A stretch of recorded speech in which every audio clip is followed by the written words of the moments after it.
The Centre on July 22nd ruled out the resignation of Union Education Minister Dharmendra Pradhan over the NEET paper leak, even as it reiterated its willingness to discuss the issue in Parliament. Union Minister JP Nadda denied reports of a fresh round of talks with the Cockroach Janata Party.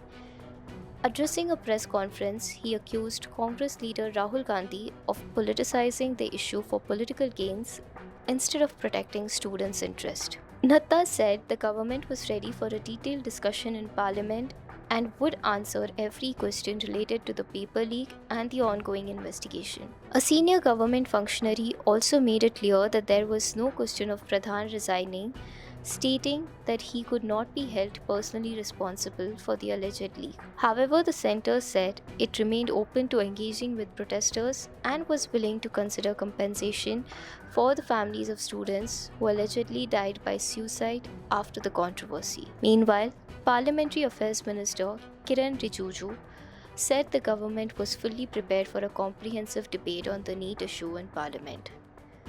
He accused the opposition of choosing street protest instead of participating in discussions inside the House. Pradhan also met Lok Sabha Speaker Om Birla after the government agreed to hold a discussion on the NEET paper leak during the monsoon session. The political battle also intensified outside Parliament, with the Congress and BJP staging protests and counter-protests across several states including Bihar, Madhya Pradesh, Jammu and Kashmir and Maharashtra.